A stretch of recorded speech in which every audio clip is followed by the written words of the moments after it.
Hey Off-White Coat listeners, it is my privilege to get to tell you about this sweet deal from our friends over at Picmonic. If you haven't heard about Picmonic, it is a fantastic picture-based mnemonic platform that can certainly help out any student. Most of the videos are around 2 minutes long and provide a quick and effective way to memorize material for any upcoming medical exam. It is extremely efficient. They have this search bar function where you can search playlists on general topics like renal to step 1 to step 2, or even first aid and other books. If you want to review the Picmonic for later, you can even make a playlist of your own. Picmonic even has this repetition algorithm that is spaced out according to your learning needs. This helps with increasing long-term retention and allows you to review the right information at the right time. One of my favorite functions is the quizzes that are associated with each Picmonic. I'll take the quiz first and then learn about the associated pictures and what facts I need to sharpen up on. Honestly, Picmonic is a fantastic tool, and if you use our code OFFWHITECOAT, you'll get 20% off. That's Off-White Coat with no spaces. So what are you waiting for? Make studying the easiest part of your day.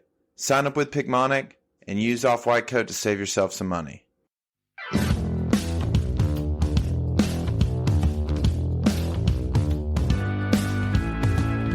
Hello, everyone. This is Jordan M.D, and I'm the host of the Off-White Coat podcast. I am joined today with one of my great friends, Rosa Robustelli, aspiring med student. We have been in multiple rotations together up here in New Jersey, been living the life. Introduce yourself. Say hey. All right. Hello, everyone. I'm Rosa, as Jordan said. We are both applying for emergency medicine. I got a head start, so I'll be hopefully matching next year. Jordan will be following shortly. Yes. And yeah, let's see what's going on. Yeah, she's going to lay the groundwork, and then I'm just going to apply wherever you're at. That's when I know it's going to be a good program, though, is if you decide to pick it. Oh, of course. Yeah, only the best. You do your due diligence. Like, you're not going to pick some place that is some bums.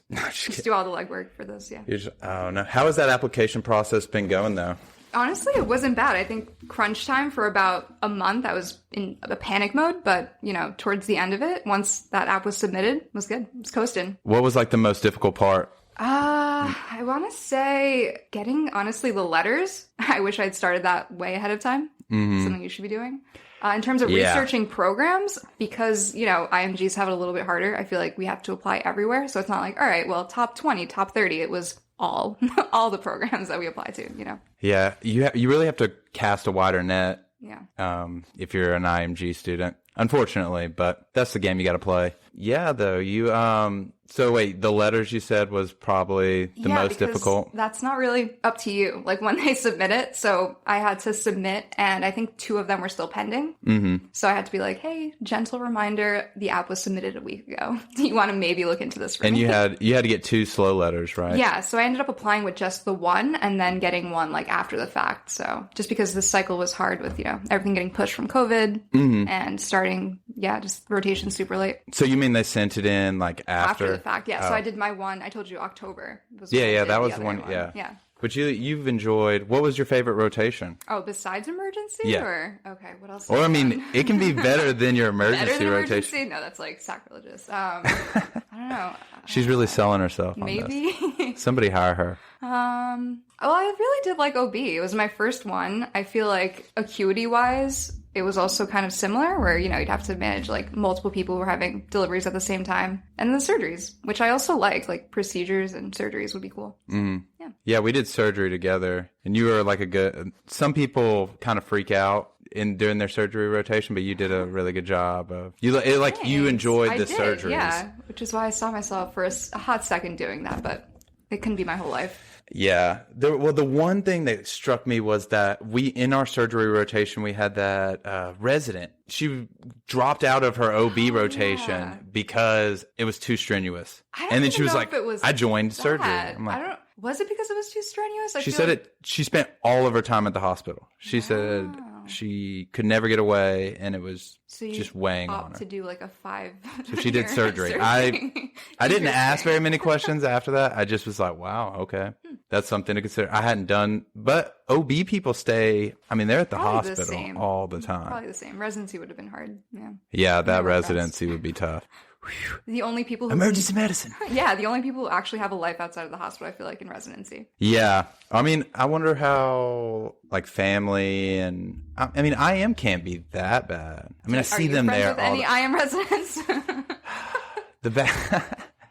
Yeah, I've been trying to get Andy on the podcast because he lives like downstairs. Andy from Jersey City? Yes. Hi. Oh, cool. But he's always so busy. Yeah. Aw. Yeah. I just thought you just had a terrible attitude in your IM I don't know why. or in your IM residency. I don't know why I was so miserable. I was like, not even the residency, just like rotation. It was really hard, maybe because like the length of time. No, surgery was 12 weeks too. I don't know what it was about IM. It just, everything went.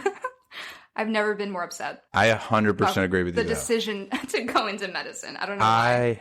Darkest point of my life. Like surgery was the one right after IM for both of us because we both did the rotation together. And I enjoyed surgery way better. Yeah, it felt like light at the end of the tunnel. Like, what was going on in IM that we were so miserable? I think it was some part of the culture. And then like the residents too, it's some of the residents, not all of them. Of course. But some of them were kind of like rude or would have like social structure problems going on. I was like, there's too much drama. I was like, it was the drama. Yeah, it was like high I couldn't school. deal with it. Yeah. It felt like high school. Like I was like, I'm new to this team. I cannot be part of this. Yeah. Like, I do not want to be dragged into this. Yeah.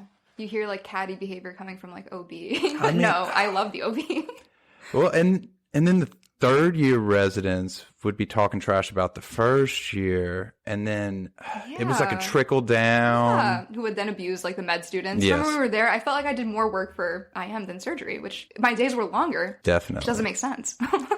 And I really hated having to do the paperwork stuff. In surgery, I never had to do that. Never. I mean, also their notes are like, patient is alive, doing well, stable. Hallelujah. That's, way better to go surgery. Yeah. No, but, in IM, I remember one time it took me like 45 minutes. Oh, you probably remember. I asked you multiple times how that copier fax machine worked. Why are we secretaries? Yeah, that was rough. I struggled. I worked with it for like 45 minutes, and then I had to go ask somebody else, and then had to ask like a technician. Yeah. I couldn't do it. No. And why are they giving us like? Why are we running around doing scripts and copies and getting medical records? Which I get. I'm glad to help. Look, at the end of the day, if it helps the patient, sure. But there has to be a better way. Yeah. We're here to learn medicine, you know? I will do whatever it takes, but I looked for the, what did you call those ladies? The ones that did like set up the PT and everything. Oh, yeah. They had one on every floor though. Workers. The social worker. I had to look because they'd be like, go give this to Sherry.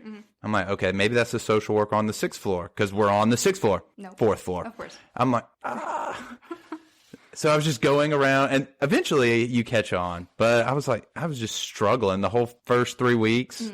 I had no idea what the hell I was doing. I think a lot of it too, like the job itself, they're always talking to like other specialists or getting like, paperwork and stuff, which I love being the middleman. It feels different for EM. You make a phone call, you do the consult, you're good to go. For the most part, they'll be on your team. But it was such a struggle for IM. Yeah. And then they would always complain about the patients too, which always gets me. Yeah. I don't even like when that happens in EM, but yeah, I feel like it was a lot worse because they're there for how long? How many? They were honestly month-long stints where we'd see the same patient, just like nothing was getting done because unfortunately, like for whatever reason, either insurance or it was just a mess. Yeah, there was one guy that stayed longer. We kept rotating teams, and he was there when I showed up, and then I rotated out of the team. Came back around the team, he was still there. I was like, oh, my man, he's still there. Yeah, it's always because, like, discharge is an issue. Like, is this person going to acute? Is he going to subacute rehab? Like, I know, but that's pitfalls of the American healthcare system. This guy was a struggle. He was, like, refusing to, like, lower. Like, first he was on high ventilation, like positive in pressure. That, yeah. And then he wouldn't go down. Right. Then he got some bolus. This was the guy eating like McDonald's too, like fast food on the side of the bed. I don't know how much we can say for HIPAA violation, but yes, he would get stuff sent, some fast food sent, and he got an Amazon package, I remember, and it was a stereo system. Amazing. Because that was when I first joined the team. That is him getting cozy. And he was blaring island music or something super loud, like we could hear it in the resident area. Oh, God. I was like, oh, somebody's having a party out there. Amazing. And then, almost said his name. I still remember his name. That's crazy. Well, it's just, you see the guy every time. I think for the entire, at least 2 months. Yeah. I mean, that is a sad thing, though. You hate, like, somebody's in the hospital for so long. I mean, he was obviously making himself at home, but I hated that. Yeah. So let's just drop IM. Yeah. That's a shitty topic. But you enjoyed your ER. Where all did you rotate? So Newark Beth, Israel. Yes, yeah. And then I did Morristown, which is a little bit more west in New Jersey, both in New Jersey. Okay. So yeah, but I also got to experience like, even when I was doing like peds and stuff, like the Bronx. And so I could see myself doing like a New York emergency medicine. Oh, doing like emergency there? Yeah, because I feel like it's a lot. It's definitely more high volume. So I'd see like way more. 4-year program. So in that 1 year, I'd probably see way more. Yeah, I could see that where you would see a lot in New York. Yeah. Did you drive or did you take the train? I actually did. No. So you know me. I hate public transportation. I don't know what it is, but you cannot pay me enough to get on a subway. So yeah, no, I commuted. It wasn't bad if I left before 6 a.m. All the traffic starts after 6. So my sweet spot was like 5:30, 5:45, 15-minute drive, 30-minute drive. Oh, that's not bad. Yeah. When did you start? Like the day, would it start at like 9 or? For EM shifts or for? Well, you were doing peds. For peds, yeah. No, that was like a 7 a.m. day. Oh, see, ours started at 9. Really? I knew I picked the wrong one. That's nice. Ours was kind of all over. Like they barely paid attention to the students and everything. It's crazy how much rotations vary. I heard people like in Florida doing like 2 days a week for family. Some like I think Lauren had to do like 6 days a week for some like sports rehab one. She was working on Saturdays. That's insane. Man. Like yeah, it's really crazy that's what makes me think like when I was doing my sub-I, I didn't want to go back to the place of the IM we did it at because you'd be worked. I was just like, I don't want to do that. Yeah. And maybe it'll be different. Maybe not. Honestly, as a fourth year, you're trying, once your apps are submitted, just, you're done. You shouldn't be having to, I mean, yeah, prep for residency, sure. But like, you're done with med school. Yeah. That's the thing is I have to get more ER rotations because the ones that I have done one at, they don't write the slow letters, which is a pain. So I have to do one at MBI or something like that where they do it. Like, the one I did it at, I don't know, Jersey City, whatever. Yeah.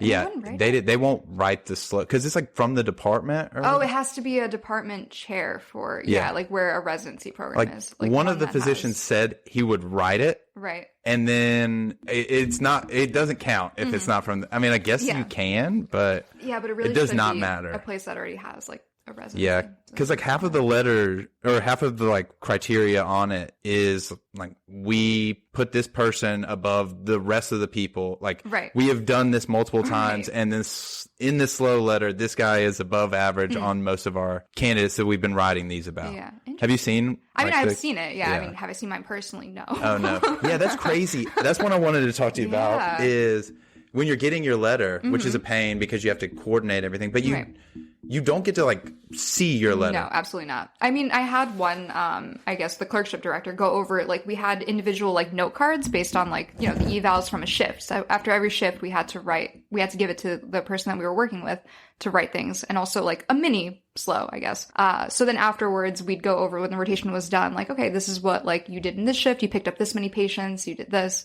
And so I thought that was great. And so you get a good like idea of what you were, I guess, lacking in, what you did well at, and how you relatively how you compared. So you would know, like, okay, if I get a slow from this program, it's a good idea because I did pretty well and people seem to like me. Mm-hmm. Yeah, I think it depends. Like, a lot of them have a more informal way of doing it. And I think you'll know. I think if nothing is said, or it'll be like, yeah, you're doing a good job, like, pats on the back. But if, like, they have to pull you aside and be like, hey, why aren't you doing this? That's more of an indication to be like, hey. Yeah, you don't want that to happen. You don't want that to happen, yeah. Not when you're asking them to write your... The problem is, though, even if you are doing something wrong... Or you don't realize that you did something wrong and somebody noticed it and wrote it in your letter. I feel like they would tell you. Yeah, they would tell you. Especially as a student, you need that. I just hate that I can't read my letters because I want to. First, I like criticism, but also I want to like learn how somebody else is writing about me, so that when I write about somebody else in the future, I like can think of like nice ways to speak about people. Yeah, I have troubles with that. I can't really like.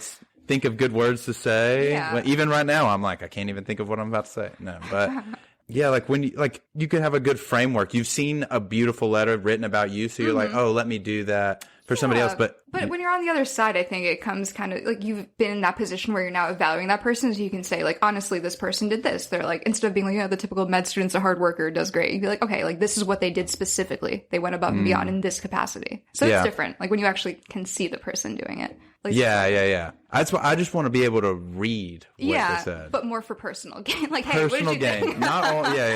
It's only personal. I just don't understand why there's a gap. Like why I can't see it. That's really the issue. They actually called me out. One of the letters was like a department chair letter from SG, like our school, and they were like, "Oh, you waived the rights to this letter." I was like, "Well, yeah, because I'm the one uploading it." They gave me like a standard one just because I was worried I wouldn't have enough letters, and they were like, "Oh, we don't like to see that." So if you do waive your rights to see a letter, or I'm sorry, you need to waive your rights because if they see that you actually saw it, that's like a red flag.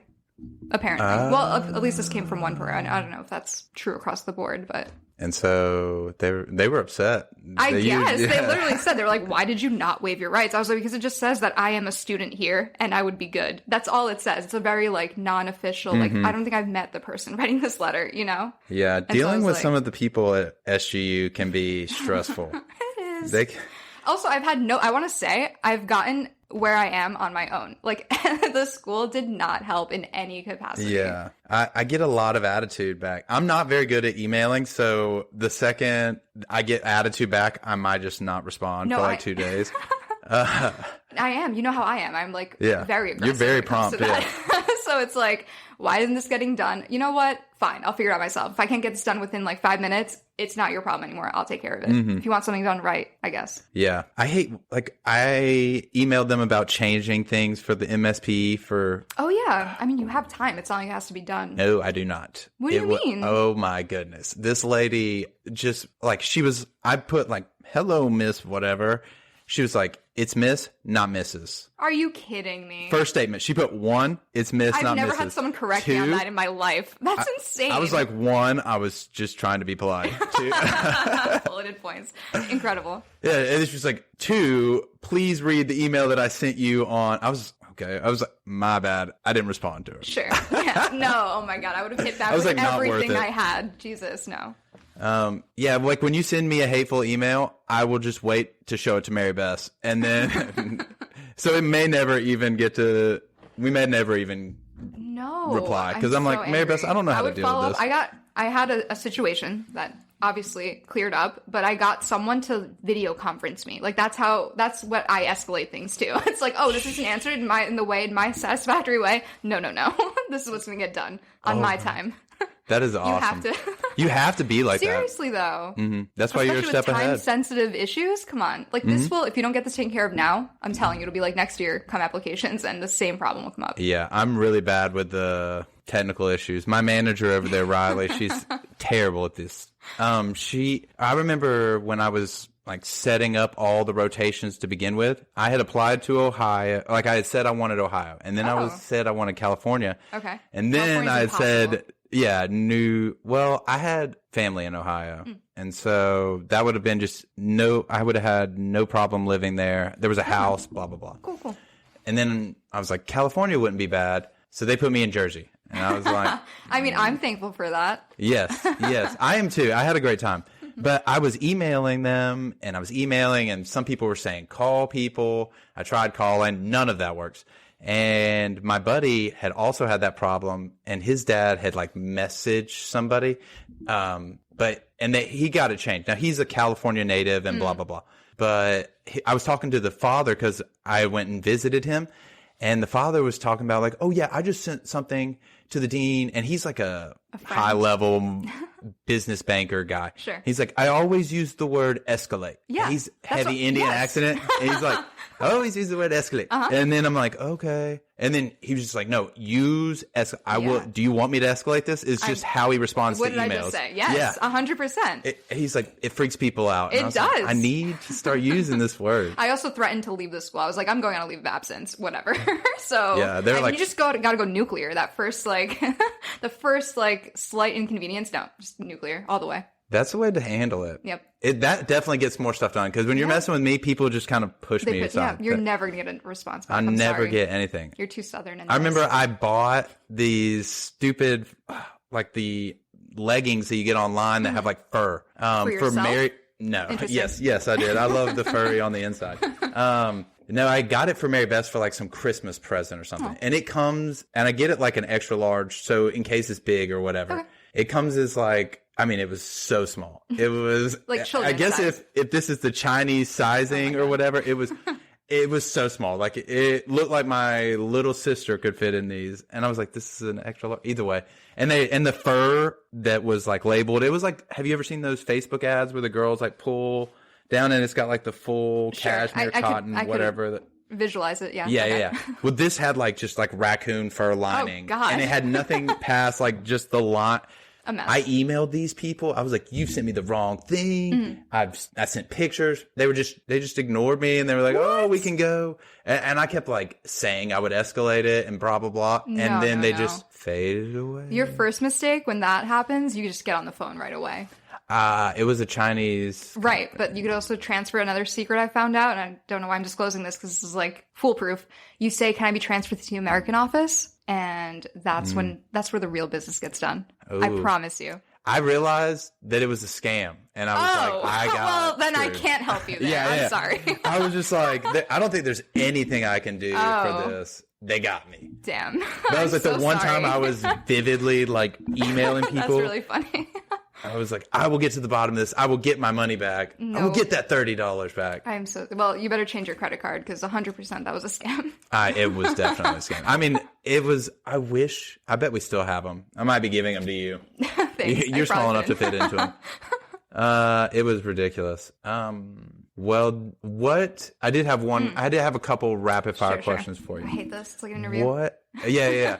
What would be your first buy? Ooh. Whenever you're physician money. A car. Like a really nice though? Sports car. A Maserati. 100%. You know how much I like driving. Yeah. I mean, you got to when you're driving all this way. Yeah. But I was recently sold to like electric car idea, so who knows? So you might be going Tesla. I don't know about Tesla. Maybe my friend works for this new company out of California. I think it's Rivian. Look into those. Yeah. I haven't really looked into when I think of electric cars, I immediately just think of. Yeah, no, there'll be something better. I can't support Elon But Musk. I've seen, I've seen a couple of like, I think they're like Hondas or something that is like an electric car plugged into but I know it's not a Tesla. And I'm like, I didn't realize they had all these different electric cars. Yeah. Hopefully in the next couple of years. You said when we're done. What was it called? Her company is Rivian. Rivian? Yeah, I'm pretty sure. I think they like just became like public on like, I don't follow stocks that much, but I know she had like a little party when they went public. So could be cool. The good thing about living up here is there's a lot of electric stations. Yeah, for sure. In my hometown, there's not one. There's one. Okay. So if you got a Tesla, you got to go downtown for it. But yeah, I mean, it's all about like the location. I wonder if you save money though, like getting the electric car. If you save money via gas now. Oh, probably. Gas is so expensive now. I honestly debate driving in. Yeah. Like, I drive into the city all the time. Oh, tolls are getting a 3% increase. It is a wild, come January, it is a wild time. What? Yeah. So, honestly, I'm like starting to be like, okay, maybe public transportation isn't the worst idea. Yeah, the electric cars the battery is super expensive. So, whenever that goes, it's like you're buying a new car. Yeah. So, I don't know. So, it's really, I don't know. I've always been curious, like, if you're really saving money or not. Because I feel like you would, especially now. I mean, gas is ridiculous. Or if you live in California where gas is like $5 a gallon. When I was in it was, I think it was more. Yeah. Because my buddy lives in like Calabasas and we were pulling up right there and I was like, is this really $6? I'm pretty sure it was $6. Yeah, I was there, 2-3 weeks ago? Yeah, in LA. I was blown away. So bad. The smog is so strong, you can't see the gas prices when you're flying. The weird thing about Jersey was the people that fill up your gas. I've become greatly accustomed to that, and I actually enjoy it. Is that? I enjoy it. At first, it was weird, and I like actively rebelled for like months. You can't do that. I know. You sit in your car. That's what happened. Like I would be sitting there, and nobody would come for like 5 seconds, and so I would get out, and then when I opened the car door, somebody would be there. Yeah. And it was just weird because I've done it my whole life. I'm like, oh no, I can pump my own gas. No, absolutely not. See, I went to school up in Massachusetts, and the first time there, I'm like getting gas. I'm just like, all right, well, why am I waiting here for 15 minutes? Could you pump my gas? I didn't know how. I swear, I was like, all right, I know like where to get the latch open. I know like maybe how to put the nozzle in, and then what? Like, is this automated? Like, what's going on? You just squeeze the handle. Nothing's happening. What's going on? So I'm not the best. I mean, and I in remember the snow in the cold. Why would you want to be doing that? Yeah. Oh, I mean, it's when it is cold, it is amazing. Right? I like pull up. I barely even roll my window down anymore. And just throw the card at them. It is a perk of living up here. Mm-hmm. I see why people do it now. And then it's also like, even if it's a sketchy gas station, right? You can pull in there because there's a guy sitting. Like Every time, yeah. I mean, it's a good gig. I think they're like protected by the state too. Like it's against the law for illegal. me to pump the gas. Yeah. Love it. Yeah. It was just weird because I remember this. I don't know. I guess that never happens in Jersey. But when you're growing up and you want to like impress a girl, you like get out and you pump her gas. Oh, okay. Never heard of that? No. It's like, I guess it would be when you're younger and stuff too. But honestly, I see adults do it occasionally. Sure. But yeah, I guess I'm too Jersey to understand. I mean, because you never would have to do that to begin with. I mean, it seems stupid, but some girls don't know how to pump gas. And it is weird. I remember I even struggled the first couple of times. I was like, why isn't this working? And then I had to hit the button, and then I was like, oh, okay. No, that's great. Nice. Well, okay. So Maserati or like, I'm saving up. If I honestly could commute, I will, just to save money. Cause like rent is ridiculous around here. I don't have to tell you. Yeah. So maybe even like live at home my first year, commute, and then save up for a nice little apartment, nice little Manhattan apartment. We'll see. But yeah, that's what I want to be spending money on. That would be sweet too if you could like work in the city and then you have your fam just on that out, so you could just like live there but still have a base. The dream. That's a dream. Mm-hmm. Most of your places that you've applied were they up here or they're all were like New York and New Jersey, honestly. Okay. I got a couple in Florida and then Georgia. So you shout out. Georgia, shout out to Georgia. But waiting to hear back for a few. Who knows? Next like month or two, something can roll up. End up in like Ohio or something, like you were saying. Oh yeah. I thought there was no way anybody would pick Toledo, Ohio to live. And I had been going there my whole life. Like my great granddad lives there. So every Christmas we would drive up there and go visit Toledo, Ohio. Nobody's heard of it in Georgia ever. Right. And I see it on SGU and I'm like, it's meant to be. Okay. And then they said you could do all of your rotations and everything there. I was like, meant to be. I put it at number 1. I even said, my granddad or my great granddad is essentially like needs me to be there. If he's not going to be there, he's going to die. And they gave me New Jersey. Oof. That wasn't a concern of theirs. Right. So he's 103. Amazing. So he doesn't live in Toledo anymore. Okay. But at the time, I guess when I was writing it, he lives with my aunt now because fall hazards and stuff. Right. Oh.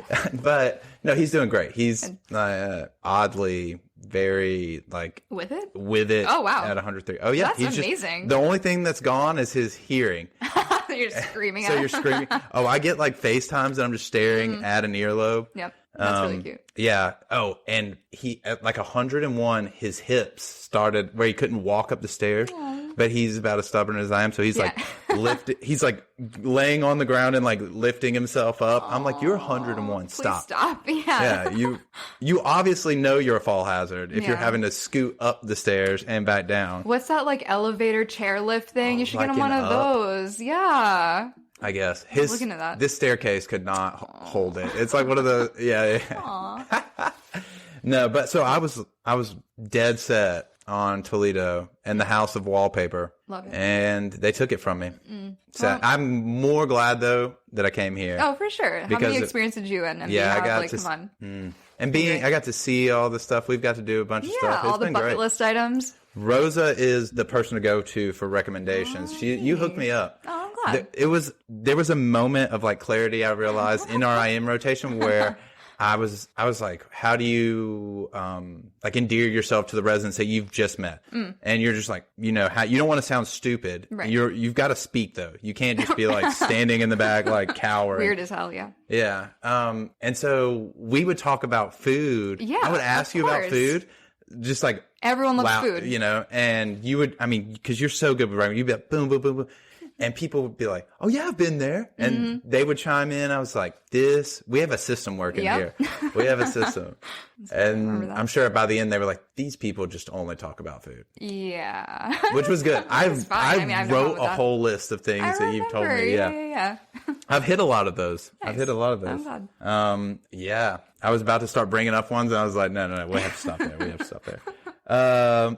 Okay. I got another one for you. What is your pre-test meal? Pre-test meal. Do you celebrate, like, you've been studying, grinding, and then you do a big test, like, or before a last meal? You mean like the dinner beforehand? No, I'll like... Or maybe post-test meal. Post-test meal. What is your ideal meal? Oh, man. Oh, well, so the testing center, I'm just going to do like shelf exams. I don't remember what I did for step. I actually took step 2 in Philadelphia. My sister lives there now. So I think we got like ramen. We went to actually a really good like sushi ramen place. So yeah, I think for post like shelf exam meal, so I take it at the center that's like near a mall. And in the mall, there's a Shake Shack. So it's like, little burgers. So I'll do that, like burger and cheese fries. That testing center creeped me out. It's really, it's not a good one. When there was just a cubicle, or there was like a square of multiple people taking, I guess it's not a cubicle because it looks like one because they have like little labs set up where there's just a bunch of people taking the test, and then you walk over, and then there's a whole nother section where people are just taking. I was just like, get me out of here. Yeah, it's not a good one. That was like the third one. I felt like I was walking to death. It was fine though. I wish also they could be like properly lit. I feel like I'm always having to like squint. The computer screen is like 3 feet away from me. It's just like not a comfortable environment for me ever. And yet, because it's the closest one, and I refuse to go into like the city for that because like parking's a whole thing. At least here it's like a nice designated area. But yeah, the Philly one was nice. If you ever get a chance to take a test there. We thought about, because the thing is when you type in this area code or whatever, the Philly ones pop up. Yeah, it's not that far. And it's like, this one is the only one you can do on this test day. Oh, man. It's like, look like we're going to Philly. Yeah. It's not that bad of a drive, but... It's not. Yeah. I've been wanting to go down there and just like have a couple nights, just spend down there. It'd be fun. Might have to hit you up for recommendations. Well, yeah, on that's that more too. my sister. Yeah. For sure. Yeah. So do you do a pre-test meal or anything? Like, do you have something super light? Honestly, like even how I eat normally throughout the day is super small meals, just in like like frequency wise. But I think I do like granola, oatmeal, banana. That's like pretty standard. God. Like a shit ton of coffee. How could I forget? That's like normally I do like a standard 3 cups of coffee or like 2 espressos for my morning, and then like afternoon buzz will be like an energy drink. I'm insane. I don't know how my heart is still going. I need to introduce you. So what I got some stuff for. I found out about it in OB, but I grabbed some like caffeine gum. Oh, gum. Interesting. Oh, I've done pills. It is amazing. Like caffeine pills. Yeah. No, I mean not like regular. You're looking at me like I'm some kind of drug addict. No. I was just curious. My brain went on a different thought. I was like, I wonder how the pills are. They're fine. I mean, I didn't get like tachycardia. I wasn't like, Thank God, having palpitations or anything, but I didn't want to destroy the entirety of my GI system, so I thought pills were a safer bet. I feel like the gum has to have some bad properties to it because you know how coffee stains your teeth. Right. But man, I love that more than having coffee. Really? Yeah. How long do you chew After the a gum little bit for? though, I'm like chewing it, and then I'm like, I'm getting wired. I got to take this out of my mouth. Really? So how long do you chew it for? Like 30, 20 minutes? Well, sometimes it'll just wear out, and then it'll just be normal gum. But sometimes I'm like, I need to pull it out of my mouth and like swallow, and then But I also, you probably shouldn't do. I was getting it 4-step, so I grabbed like a pack of like the military. Oh my God. style caffeine. Yeah, it works like a charm. I'm sure, because you're like halfway through the questions. Like if you're chewing it. Yeah. You're like, okay. Like, I just like chewing gum or anything during questions anyway. I did that once, I think, for like a shelf. And, those exams aren't that long. And I had the worst. I had like TMJ the next day. It was that bad. I was like, I can never do this again. I guess. Oh, you just chewed it the whole time? The entire time. And I was like, oh God, I can't talk. I can't open my mouth. This sucks. Yeah. It's bad. No, you got to substitute. Yeah. Or you got to take it out. No. Stick it under the desk. Oh God. No, I'm just kidding. I don't know how. I remember when I took the MCAT. I thought this was going to be like my brilliant savior, and I like had it stashed. I had like double pockets. And so instead of like cheating or doing anything that could have been beneficial, I like snuck a piece of gum in there. Sure. And then I like put it in my mouth, and I'm like completely subtle about it. But there's a camera watching me. No. and I just don't chew or do anything. I just am sitting there. And then I realized that because I was in the lit part, I remember I'm not even reading. I'm just thinking about not moving my mouth so that. Oh man. And I was like, I got to get rid of this. I can't do this. That's funny. But nowadays you have the mask, so. Oh yeah, I just hate Prometric in general. I hate like the whole how I have to like check out and do. It wastes so much time too. Sometimes there'd be a line, I'd be like, well, I'll forego this break. So now I'm like 5 minutes less, and time's running out. This is not good. And it's also sometimes I find it easier just like blow through like 2 blocks at a time. Mm-hmm. Just like for step 2, if that's what you want to do. Just like get up, stretch, and then go right back in it. I did that in step 1 but I have to take the break. Maybe not like the whole 10 minutes. Yeah. But I go out and like do some jumping jacks. Or yeah. If I did 2, this one guy, when I did step 1, he did 3 blocks straight. No, that's a lot. And he was done so early compared to me though, because I was like there till the sun was going down. And I'm like using every last second. Right. And he was gone so early. Like I was eating lunch and he was rolling out. I was just super impressed. I wonder how he did. I would be so dead. I'm telling you, I think you do better. I had one shelf exam where I think my friend checked in like an hour before I did. I'm not kidding, an hour before I did. So I go in and I'm like, all right, whatever. I'm running late, but it's fine.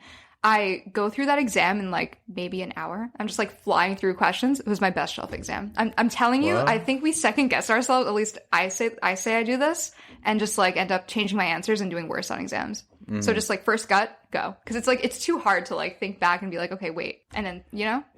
That's my approach. When you're going back and looking, because you don't even know who you are at that point. Yeah. It's like block 7. Like, and if you finish the questions and then you're going back to look, you're not going to read the question again. Absolutely You're just like, I can't. What does my gut feel on second guess? This is my advice. I know you're taking it soon, so yes, blow through it as fast as you can. 9 times out of 10 it'll work. That's my approach. That is awesome. Another one I was going to say is, do you have any like really like some hospital stories that really stick out to you? Oof. I mean, I don't want to go into like the bad ones, but of course those are ones that stick more. There's some funny ones I definitely remember, but I don't want to. I know I'm saying that because I know how they're really funny, but you don't. Right. Or in the moment, it's like, this is kind of traumatic, but then you're like, oh, I can laugh at this now. I didn't die. I wasn't like, attacked. Yeah. Just this, I mean, again, not funny. I never want to like laugh at patients, of course. Just the situation being like, this could have been me. It will be me in a few months. Mm-hmm. I remember this girl was like, of course, like on something, probably, the typical drug cocktail that you come in with like severe psychosis at this point. I think her boyfriend was with her, someone accompanying her. And she kept insisting like, I'm pregnant, but it's not his. Like, I'm pregnant. Like, let me know if I'm pregnant. And I was like, we could do like a bedside ultrasound for sure. Yeah. So I'm wheeling this in. The resident trusts me with this. He's like, okay, like, just do it. It'll be fine. I'm like, okay, yeah. But we're not going to like maybe tie her up because she seems pretty agitated. Okay, I'll calm her down. I'm talking to her. Things are cool. I'm getting the ultrasound set up. At some point, I don't know what's going on. Or maybe like they do like a test, a urine test. And they're like, no, well, she's not pregnant. You don't need the ultrasound. I'm like, oh, okay, well, I still want to get a practice. So I like leave it there.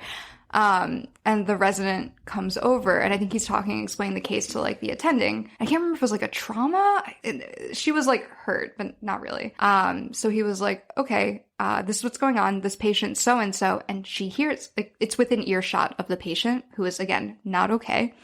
She gets upset because she thinks he's talking about her to, I guess, another patient. So she takes the ultrasound machine, and the rooms are, divided by curtains. It's not like a private room. She takes the ultrasound machine and throws it into the other room, like next to her, like falling on. This is the patient who gets like, she's tinier than me, and she goes completely ballistic. Yeah.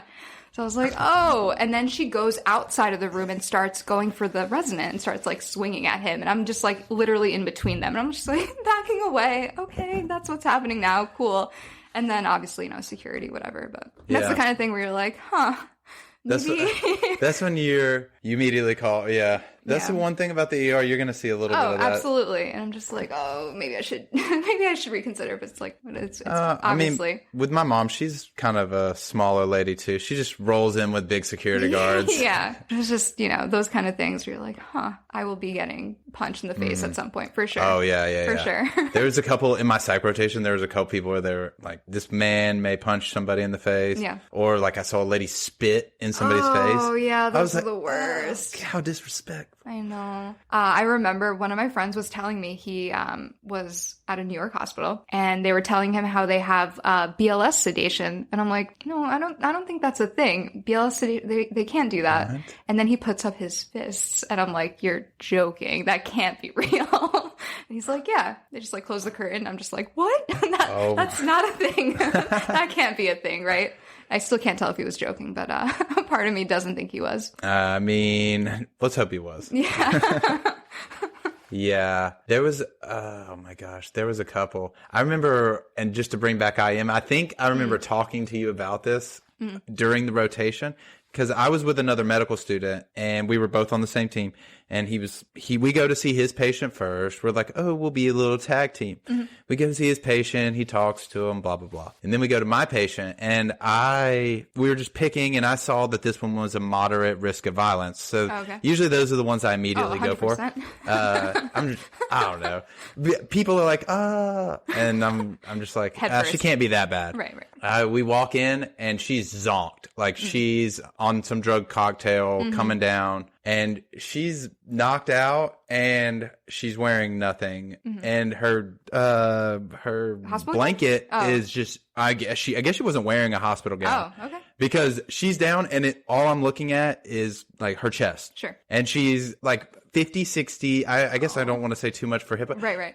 But these are breast implanted. These are like very fresh. Right. Like I say it like I'm like, oh wow, she has like I don't say it like immediately, but I'm like after because I go try to wake her up and she's not waking and I just like pull the sheet back over and I walk out and I'm almost like laughing after it because I couldn't get her to wake up, but it was just so awkward because like why is she sitting there with her boobs out? Right. And the other med student wouldn't even walk in the room. I think I know. You were approves at this point. Yeah, I remember this one. He just was like, I'm not dealing with this, Jordan. I'm not dealing with this. It was like our first week of IM. And I was like, oh, come on. Like, I just try to like, I'll be nice. You want to make sure she's okay. First off, I want to pull the gown. Right. He's just like, I do not want anything to do with that. Any of the legal problems you're about to be dealing with. Right.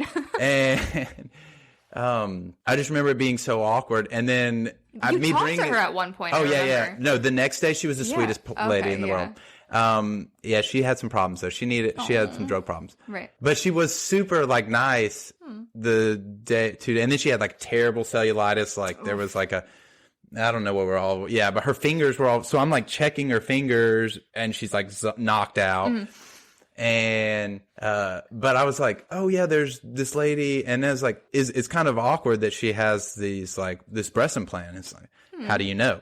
I'm like, did you not? They were definitely out there. I was like, he was just like, Jordan, you can't pay attention to things like that. I'm like, it was apparent. Yeah. Because she's like 60. Right. But you have. And she's got like double D sitting up. Right. I was like, okay. Something's adding up.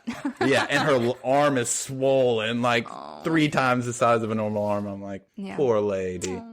Yeah. I don't know. That one was a good one. I remember just because it was so awkward that I couldn't stop laughing. Yeah.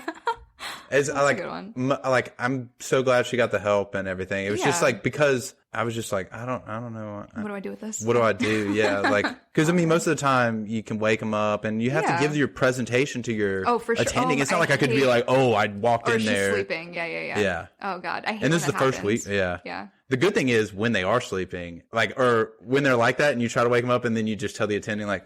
Couldn't wake him up, and they're like, okay, cool, that's fine. I had someone from psych make me go back. This guy is literally like threatening me. Like, I don't want you in the room. He's like heavily withdrawing from heroin, so obviously not having a good time. And I'm like, sir, like, I understand. He's like, I don't even need a psych consult. I don't even know why I'm here. And like, yelling at me. And I'm just like, I'm going to need to call security. He's like, don't come back in this room. And I go back out and the resident's like, we're going to need a history from him. I was like, please no. I don't know why I have to do this, but okay.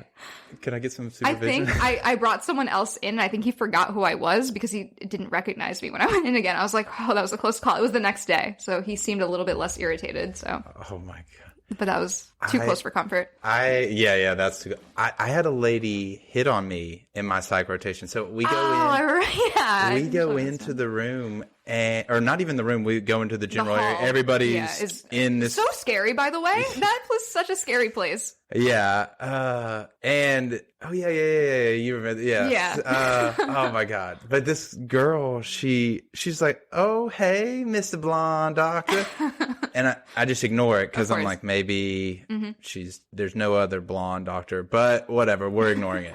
And then she's like, what's your name? I've got my back turned. I'm like, but you can feel it's, the other student, I think it was a grotto. Yeah. Love it. She's tapping me on the shoulder like, oh, she's asking you a question. Obviously, she's talking to you. Yeah. I'm just like not making eye contact. And then I saw her again, like 2 weeks later. She came back in the ER after that. And she was like, I remember you. How are you? Like starstruck. And the attending is looking at me like, why does she know what is going on? And she's like, how are you doing? And she's talking to me and I'm like, I cannot. I'm just like, how are you doing? I'm just like, because the attending is like, confused, what are you doing? Hell, yeah. What are you doing? Oh no. And why is she not speaking to me? Right. And she's just running past everybody else. This can't be good for you. Yeah. What did you do to this? And I'm just like, I swear to God, no. But that one was super awkward. I forgot that you already knew that one. Yeah. Still good though. Reliving the good times. Yeah. Do you have anything funny happen in your peds rotation? Like, do you like children? I mean, I don't mind children. Some people just like cannot stand. I don't like treating. I think a part of the reason why I don't like treating them is because when you see like the really sad cases, they're bad. You know, it really breaks you. Like for psych, even for like general peds, when you know like they're going to need surgery. You don't know if they're going to survive the surgery. Oh, this brain tumor that they have is inoperable. Oh, they have like cognitive deficits that you know they won't live till like they're past 5. So that kind of stuff, that's why I don't like peds. But for the most part, what I was seeing where I rotated, it was like RSV, URI. So it was simple stuff. It was really simple stuff. Yeah, I wouldn't say, if anything, where I did emergency, they like transferred kids from CHOP, which is like the Children's Hospital of Philadelphia, which are like serious cases. Like I think I saw like only cancer kids who were following up for like more serious infections. Did you do like an outpatient and everything? It was an outpation. No, strictly. Or like, so you didn't do outpatient at all? I never did, no. Oh. The only one, family.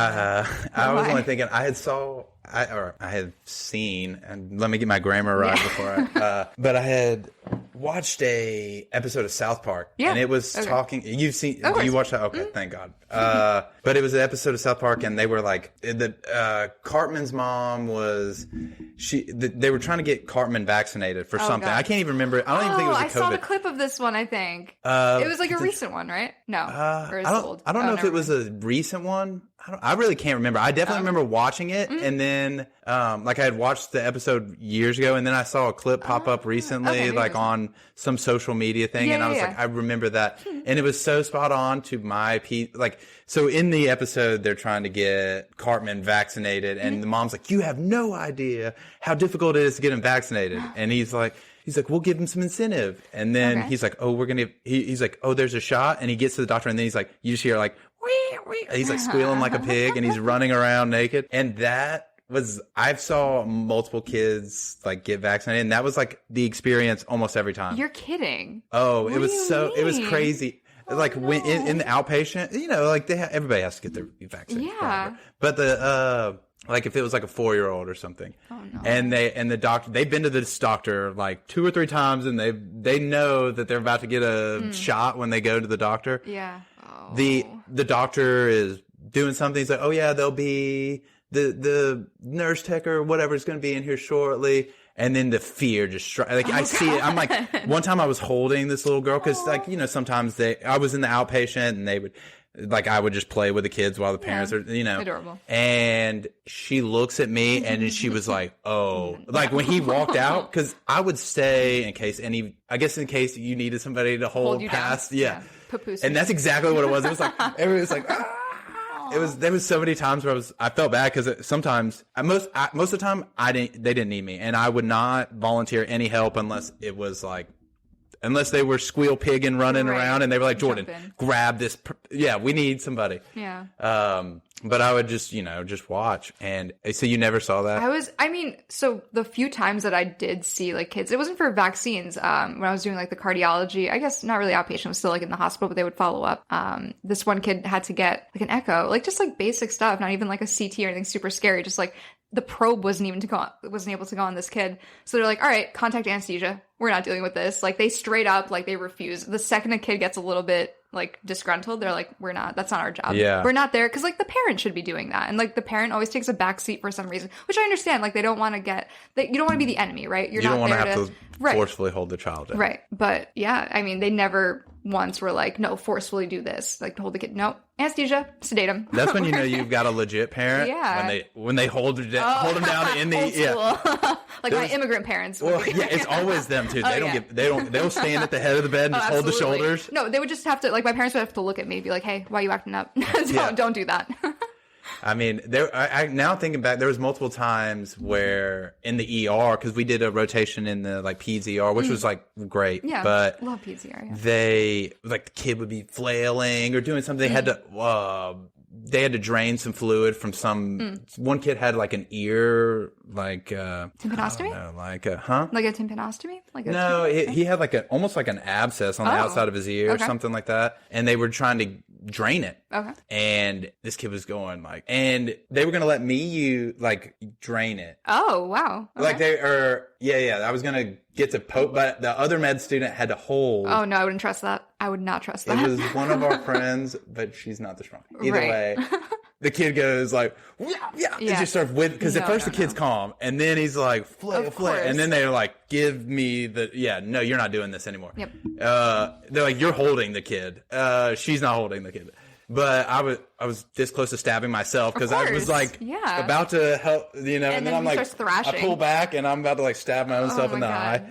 No. But yeah, there was a couple, because most of the time it was fine. I was walking around the peds clinic, evidently there's a huge chlamydia outbreak in peds? In New York. Oh. So peds handles everything below 18 there. Right. Oh, so okay. there's and especially if it's like small stuff in the ER and stuff, they'll send it to the peds ER. Right. Okay. Especially if it's like a kid with an STD. Right. Some burning and urinating and stuff like that. And I remember there were so many times where they just had to get like swab for chlamydia, Yeah. And I was walking around offering like HIV testing to almost everybody because that meant I got to put the IV line in. Oh, nice. And I never had done that because this was my first rotation. Yeah. So I was asking everybody. I'm like, hey, would you like to be checked for HIV today too?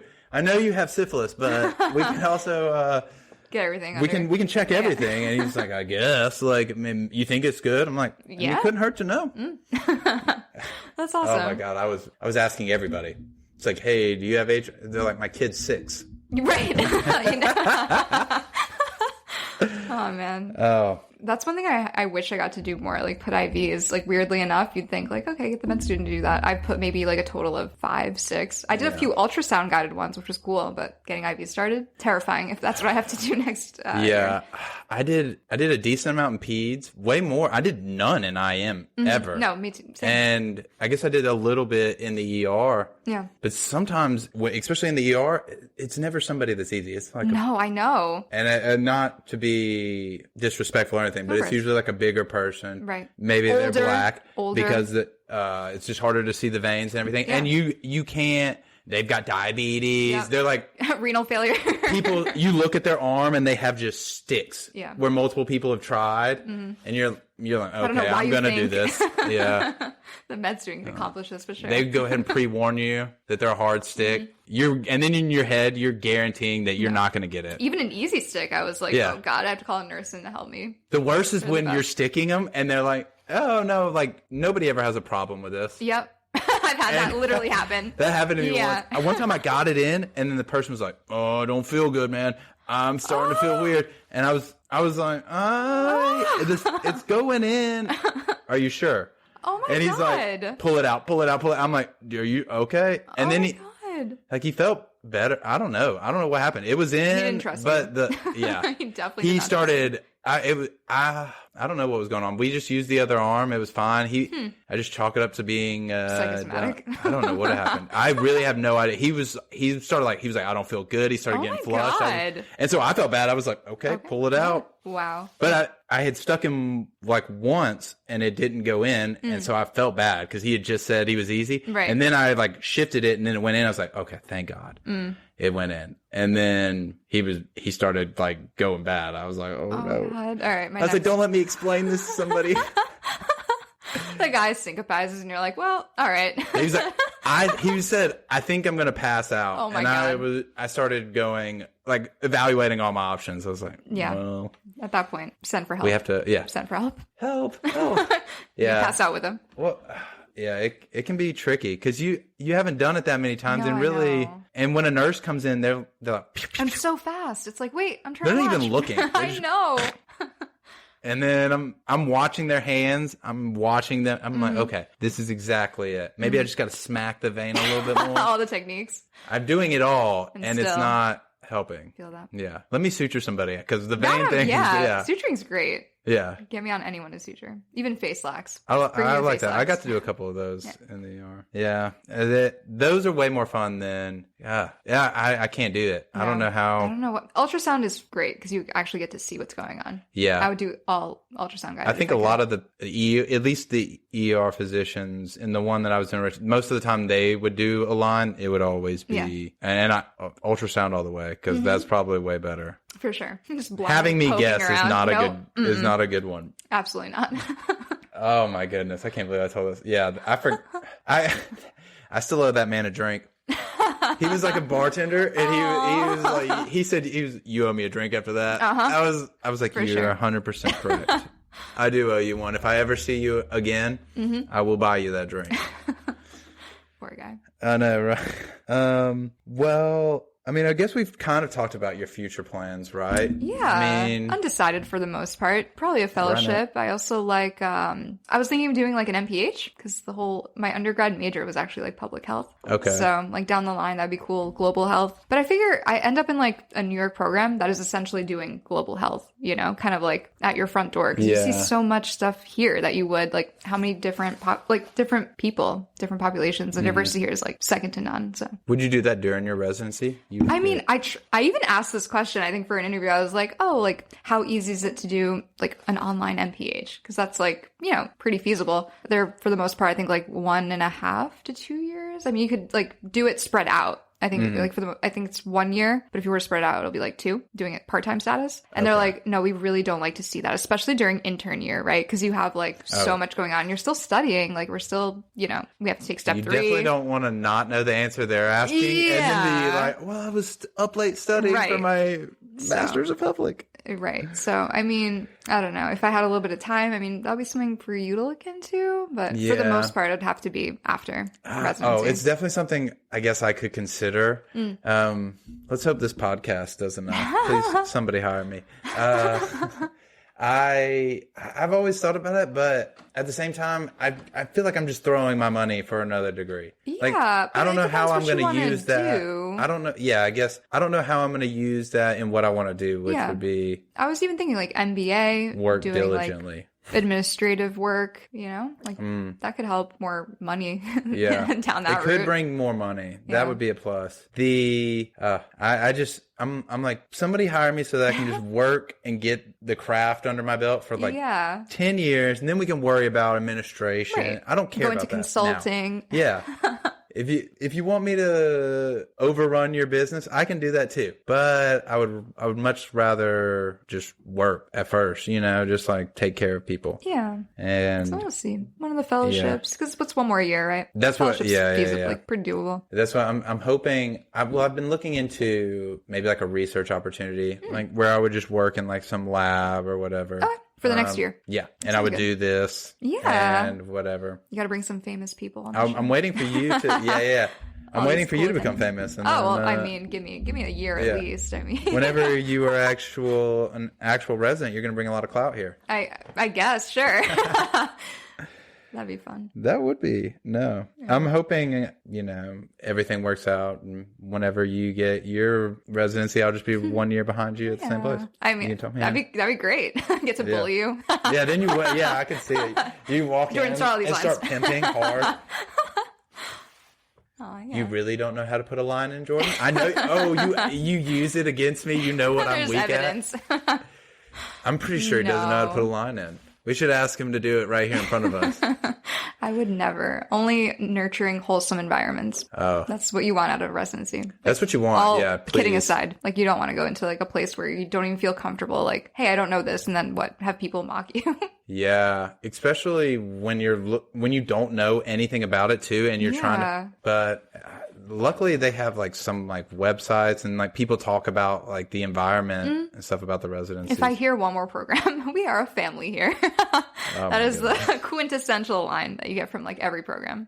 I don't think it was you. I got a Snapchat from one of my friends that's doing. I think it was in California. Yeah. But they were playing a video before they would go into the interviews, and it was the doctors and the nurses, and they were like high-fiving to like Imagine Dragons, and they were like dancing. Take a worse song. Yeah, or whatever. Like, we are all a family, everybody's smiling big. At the end, it's like a big picture, and they're like, it's like this hospital, and then where family breathes. Of course. And then you're just like, oh my goodness. And she says, like in the Snapchat, it was, they have played this 10 times. And this was for a before. This was like she was waiting to go into an interview, I guess. Yeah. Or she was in some place and they had it on the TV. Oh God. And they were, I guess, it was like a quarantine. Person? Yeah, I guess. Interesting. I've had no. This was for EM? No, I don't know what it was. Interesting. For. I don't know what it was for. I just remember, because she was sitting in a room and they were playing it. It wasn't like her place. Yeah. So they stream it. I don't really know. I didn't ask too many questions. Right. That's but funny. Very it was just kind of, I was just like, oh my goodness, not another. No, they usually, from what I've seen, they'll do, like meet the residents pre-dinner kind of thing, really informal session the night before the interview. And then like the day of when it starts, it'll be like, let's say it starts at noon. I've been doing all afternoon interviews, I'm not a morning person. Mm-hmm. So at like noon, they'll be like, okay, for 30 minutes, it'll be the PD talking about like essentially everything in the program. And then you'll hear from like the residents, and then you'll go into like the breakout rooms. Okay. But in those like 30 minutes, every question you could possibly have is answered. They'll like do a little tour of the hospital. They'll like interview residents. Some of them are really cute, honestly. I was impressed. The residents? They'll put, the way they. I thought you were basing it off that. Yeah. No, the way they like, did the video. It's like, whatever unique take they have and like showcasing the hospital in like a positive light. It can be done well, is what I'm saying. It's not only like corny stuff. I mean, I guess, yeah. All I can think about is, it's funny that you had said like, oh, they're kind of cute. And then it's like the residents.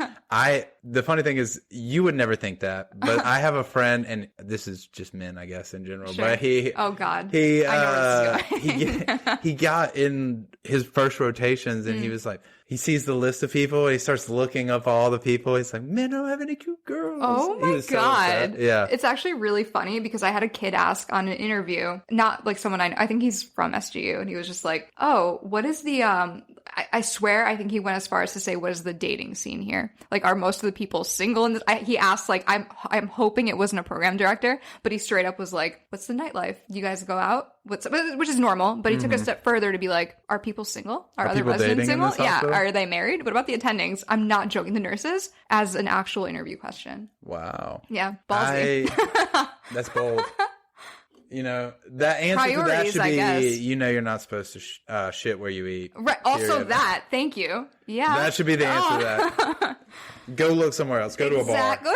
Go on Hinge. I don't know. Yeah. Like, do the normal person thing that people are doing these days. That is hilarious. Too much. Yeah. Is there have they asked you any like crazy questions that you weren't prepared to answer? Oh yeah. This one that's still, usually I'm like decent at interviews, I'd like to think. I feel like you've done good. Thank you.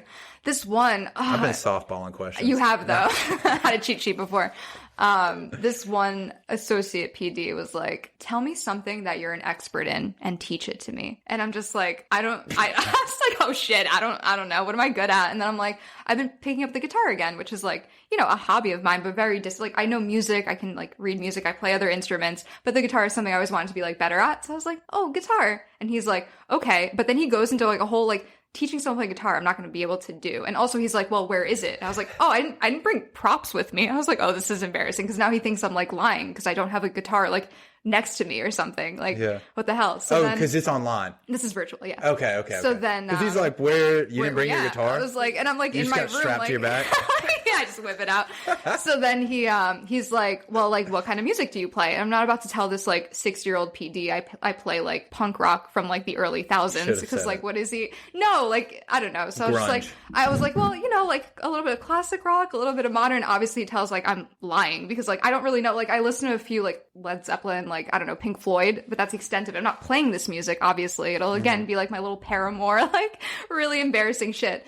So he's like, well, what are a couple of like modern ones? He's like, can you play like Cliffs of like really like pointed, like he probably knew. He probably knows like the whole history of like rock music and alternative. You asked the wrong person. Exactly. And I'm just like, and then he makes it like pretends to make a note, like doesn't know how to play Cliffs of Dover. And I'm just like, did I fail? Did I fail this interview because of that? So he was making fun of you. He was making straight up this guy. And I was like, oh my God. But what was funny after the fact, so I go to like a meet and greet with the residents at like a bar. And I had one of the attendings that I like knew because I worked with him. He was like, how was your interview yesterday? I was like, it was good, except for this one thing that like, you know, so-and-so asked. And he's like, oh, I'm surprised you had like a good interview with him because he's actually like hard to talk to. I was like, oh, really? Okay, I like breathed relief. I was like, Jesus Christ, I think I really messed up. But yeah, that was they rough. Just go, don't mention guitar around him. He's really good at it. Yeah, I was like, oh my God, why couldn't I pick like making coffee or something? Like, what else am I an expert in? You should have gardening. You should have went around the desk. Oh, I guess it was virtual. You should have been like, hold your hand up to the screen and just say, this is a G chord. Hold your hands like this and just make them up, you know, just do some and the thing is, I have my ukulele. It was like on my bed, but I wasn't about to like bring it out and start playing because that's like embarrassing. No, it's weird. You need to play like a Hawaiian. Like somewhere over the like I can play that, but I'm not gonna. No, it would have been too much. I mean, that would have been awesome. Like if I was him, I would like video that moment. Oh my God, that's amazing. So embarrassing. On the back end, you know, you're just like, okay. But yeah, I can put this online. This will be great. Everything else I've been able to like, even if I, you know, for the most part can bullshit, but that was a hard one for me. I don't know why. That was a tough one. I don't know what are you an expert in, Jordan? What can you teach me? Yeah, I can't teach you anything. Sorry, buddy. I was even thinking like languages. No, that's not good to do. Like, what do we do? You could do the languages. I wish I would. My best thing would be to make up something just straight up. It should be like clarinet. And he goes, I can play clarinet. I said that though. I was like, I play clarinet. Still wasn't enough. Well, he's like, well, teach me then. Well, first you need a reed. And he placed that reed, 2 screws. Choo, choo, choo, choo. That would have been hilarious, yeah. I want you to blow. Can you blow with me? Like, you know? Yeah. Hilarious. And then use your tongue. Mm-hmm. Oh, I'm not about to be like tonguing in front of like her. Just you should have. And then he's just like, wait, I shouldn't have asked this question. He just never asked that question ever again. You're just going... I'm dying. But yeah, not my best. Not my best. Yeah, I played the clarinet in 6th grade. This is why we're friends. That connection. So in 5th grade, they had this thing where you could go try out for the band. And when you went to try out for the band, you would like try to play all the instruments and they would see what you were good at. Really? Interesting. But it was a way of getting out of class. So everybody went. And I went too. And I tried to play all the different instruments and I couldn't play any of them. I squeaked every single one. I couldn't even do the trombone. What about drums? I mean, I don't think they let us. I would have definitely played the drums. And when I got into... So there was a sign-in sheet, and you had to sign it, and everybody else just leaves, doesn't sign it. I signed just because I was there, and I want to get credit, thinking that this isn't 5th grade, like they were going to track me down. But I signed it either way. And then I wake up, like I go to 6th grade and they've got it listed. I'm in the band. I'm like, amazing. I can't play anything. Why am I here? And they were like, oh, we already have 2 people on drums. Oh. So they're like, you can play the clarinet. So I learned how to read music, but I cannot play the clarinet at all. That's funny. I sat there during the concert, and I put my mouth on it, and I did nothing. Amazing. Yeah, I didn't blow into it once. I was like, it would have been bad if you had without the proper. It would have been. He would test us, and I couldn't get. It was $1 to pay for a read every time. Yeah, those things are expensive. They break all the time. Yeah, and so I remember I didn't have the $1. It was just annoying for me to keep asking my dad. I didn't have money, and so I remember that he unties like the thing, and he's like, "Maybe the reed is your problem," and he pulls it out. That's not it. And there was mold on the back, but when he pulled it out, it fell in two. Like when he picked it up, it was split. Amazing. And I was just going like, squeeze, squeeze, squeeze, squeeze, squeeze.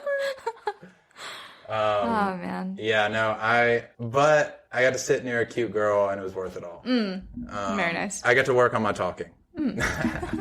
I was like, I am not prepared to be in the band. I could not do it at all. I would have loved to do the drums. Yeah, I could totally see it. And I can read music. That actually was super beneficial. Yeah. I learned how to read music, and I tried a little bit harder than I was terrible at it though. But then I learned, like when I learned how to play the guitar a little bit, like the acoustic guitar, it was so easy to learn because I already knew how to read. And I was like, oh, thank God I did that. Nice. And the whole time in 6th grade though, I was like, Dad, you gotta get me out of the band. And he was like, I'm not gonna sign for you to drop out of a class. I'm like, come on, PE. What are we talking about?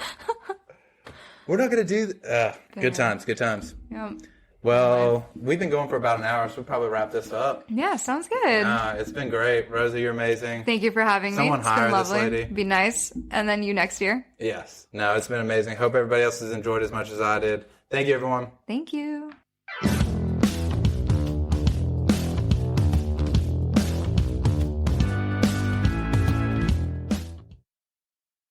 Hey everyone, I want to take this time to tell you about our friends over at TrueLearn. They have this top-of-the-line test bank that is perfect for any upcoming board exams that you may have. They have test banks for all types of exams. So whether you're studying for medical school, nursing school, OT, pharmacy, and others like speech pathology, TrueLearn is the way to go.